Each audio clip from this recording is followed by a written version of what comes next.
आज से 400 साल पहले दिल्ली की सत्ता पर मुगल सुल्तान औरंगजेब की हुकूमत थी। क्रूरता, कट्टरता और हैवानियत का जीवंत चेहरा औरंगजेब संपूर्ण भारत पर मुगलिया हुकूमत का झंडा लहराने को बेताब था। उत्तर को जीतने के बाद औरंगजेब की विशाल बर्बर सेनाएं दक्षिण भारत को विजयी करने निकली, पर दक्षिण में उसकी राह का सबसे बड़ा रोड़ा थे छत्रपति शिवाजी, जिनके जीवित रहते औरंगजेब कभी दक्कन में पांव न धर सका। पर ईस्वी सन 1680 में शिवाजी राजे की मृत्यु के बाद औरंगजेब की दक्षिण विजय की चाहतें फिर से जागी और उसने अपनी पूरी फौज दक्कन में उतार दी। पर इन्हीं संकट के काले बादलों के बीच महाराष्ट्र की धरती पर हिंदुत्व की एक चिंगारी ने जन्म लिया, जिसने मुगलों पर ऐसा कहर बरपाया कि दक्कन सहित संपूर्ण भारत मुगलों के खौफ से आजाद हो गया। ये महागाथा है एक ऐसे फौलादी जिगर वाले हिंदू राजा की, जिसने 25 सालों तक औरंगजेब से इतने युद्ध लड़े कि औरंगजेब का उठना बैठना, जीना खाना, सुख चैन सब मुश्किल कर दिया। परंतु जब यह वीर योद्धा औरंगजेब की पकड़ में आया तो औरंगजेब ने इस वीर को ऐसी दर्दनाक मौत दी कि स्वयं मृत्यु के देवता भी कांप उठे। तो आइए आज मैं आपको सुनाता हूँ वीरता की वो भैरव कहानी, जिसको सुनकर गीदड़ भी शेर बन जाए। रोबीला अंदाज, हाथ में भवानी और तिलकधारी मस्तक वाले उस हिंदू योद्धा का नाम था छत्रपति संभाजी महाराज। पर आखिर कौन थे छत्रपति संभाजी महाराज, जिन्हें इतिहास के पन्नों में हिंदू वीर के नाम से नवाजा गया? महाराष्ट्र की धरती से हिंदू हुकूमत का बिगुल फूंकने वाले छत्रपति संभाजी महाराज एक अजयी प्रतापी योद्धा थे। वो एक बवंडर था, जिसने 9 सालों में 120 लड़ाइयां लड़कर मुगल हुक्मरानों की सत्ताएं हिला दी। वो परम स्वाभिमानी शिव भक्त था, जिसकी भुजाओं के प्रताप से दिल्ली की सल्तनतें सहम उठी। 60 किलो की तलवार लेकर वो रणभूमि में उतरता। 13 साल की उम्र तक 13 भाषाओं का ज्ञान था उसे। शस्त्र शास्त्र का वो प्रकांड पंडित था, जिसने हिंदुओं के लिए कई शास्त्र लिख डाले। उसके खूंखार 20,000 योद्धा उसके एक इशारे पर मुगलों की सेना में मातम पसार देते। वो खुला घूमने वाला खूंखार हिंदू राजा था, जिसने गोवा से पुर्तगालियों को उजाड़ डाला। बीजापुर और गोलकुंडा के सुल्तान उसकी तलवार के आगे खामोश रहे थे। जंजीरा के सिद्धियों को वो अपनी तोप के निशाने पर रखता और औरंगजेब को अपनी जूती पर। परंतु अपनों की गद्दारी के कारण अंततः ये वीर औरंगजेब की पकड़ में आया, जिसके बाद औरंगजेब ने बड़ी बेरहमी के साथ उसका हाथ काटा, पैर काटा, जीभ काटी, आंखें फोड़ी, खाल उतार कर मिर्ची भरी और उसके शरीर के टुकड़े टुकड़े कर दिए। पर फिर भी वो झुका नहीं। तो आइए आज हम डिमांडिंग पंडित के साथ परिचित होते हैं उस वीर मराठा छत्रपति संभाजी महाराज के सच्चे अनसुने इतिहास से। उम्मीद है आप इस वीडियो को लाइक जरूर करेंगे। तो चलिए शुरू करते हैं। ईस्वी सन 1680 में छत्रपति शिवाजी महाराज के स्वर्ग जाने के बाद संभाजी महाराज को उनकी सौतेली माता सोराई बाई ने पन्हाला किले में घेर लिया, ताकि वो राजा न बन सके और सोराई बाई का बेटा राजा बन जाए।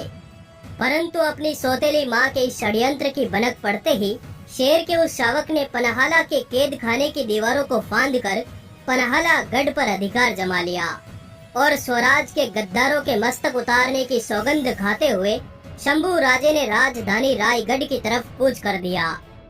भोर के पहले पहर में यम गर्जना करता हुआ संभाजी का सैलाब राजधानी रायगढ़ में उतरा और हुकूमत पर अपनी विजय का भगवा तान दिया।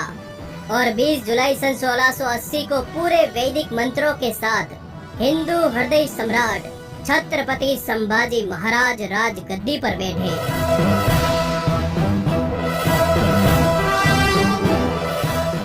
संभाजी महाराज ने राजा बनते ही अपनी तमाम सेनाओं को राजधानी रायगढ़ में एकत्र किया और मुगलों के विरुद्ध खुले युद्ध का ऐलान कर दिया।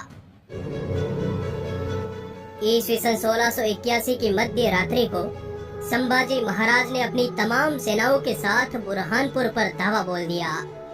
क्योंकि बुरहानपुर वो शहर था जो औरंगजेब की दूसरी राजधानी था। इस नगर में न सिर्फ औरंगजेब का खजाना रखा था, बल्कि हजारों लाखों हिंदू जो मुगलों के विरुद्ध बगावत करते वो यहाँ कैद में थे। रात्रि के घोर सन्नाटे में मराठों ने इस इलाके पर सामूहिक रूप से भयंकर धावा बोला। संभाजी महाराज के नेतृत्व में मराठों ने यहाँ पर तैनात मुगलों को काटकर पूरे नगर पर कब्जा कर लिया। शंभू राजे ने इस किले से औरंगजेब का खजाना लूटकर पूरे किले को धराशायी कर दिया। मराठों ने जाते जाते इस पूरे के पूरे नगर को तबाह कर डाला। मराठों के इस पराक्रम से औरंगजेब गुस्से से तनतना उठा और उसने अपने सबसे बेहतरीन सेनापति हुसैन कुली खां को एक बड़े लश्कर के साथ मराठों की धरती पर उतारा।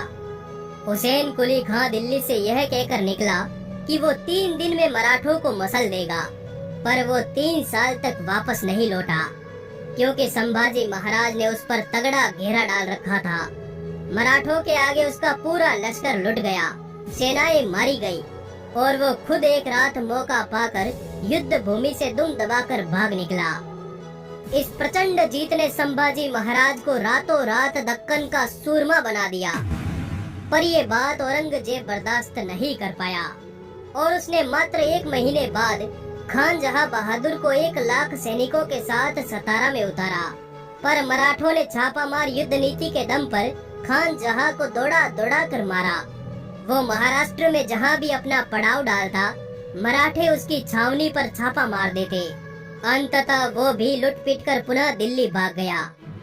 औरंगजेब इसी तरह अगले 2 सालों तक 15 से अधिक बार अपने विशाल बर्बर सेनाओं को महाराष्ट्र में भेजता रहा।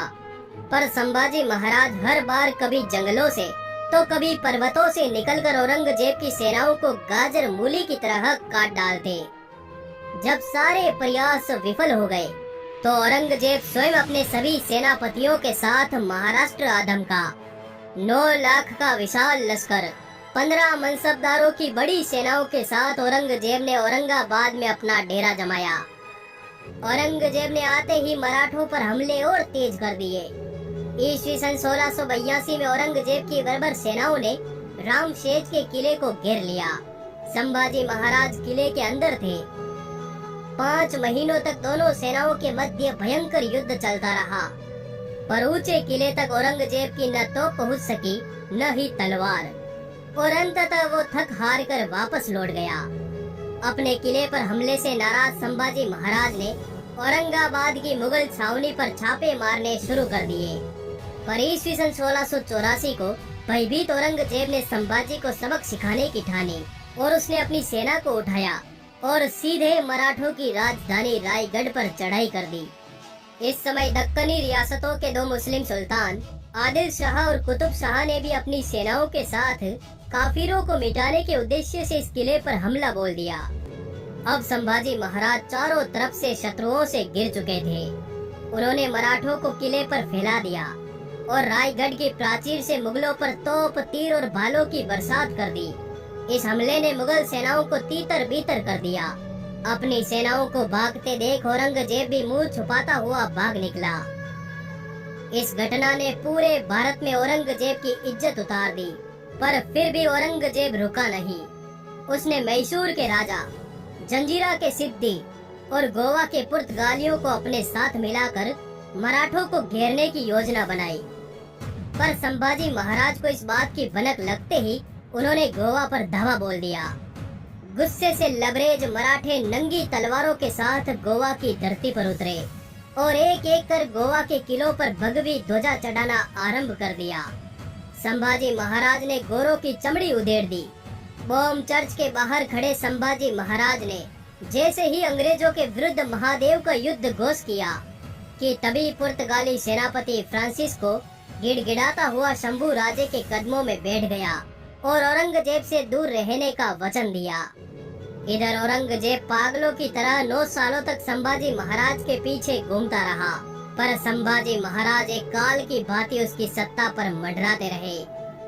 अतः जब औरंगजेब खुले मैदान में संभाजी महाराज से नहीं लड़ पाया तो उसने संभाजी महाराज के घर के भेदी का पता लगाया, जिसमें संभाजी महाराज के साले गणोजी शिर्के का साथ औरंगजेब को मिला। गणोजी ने संभाजी महाराज के पल पल की खबर औरंगजेब तक पहुंचानी शुरू कर दी। ईस्वी सन 1690 को संभाजी महाराज संगमेश्वर में थे। वे जनता की समस्याएं सुन रहे थे और इस समय उनके पास मात्र 500 सैनिक थे। ये सूचना गणोजी शिर्के ने औरंगजेब को दे दी, जिसके बाद औरंगजेब ने अपने सेनापति मुकरब खान को मात्र 6000 सैनिकों के साथ इस दिशा में भेजा और अपनों की गद्दारी के कारण अंततः शेर का शावक मुगलों के घेरे में आ गया।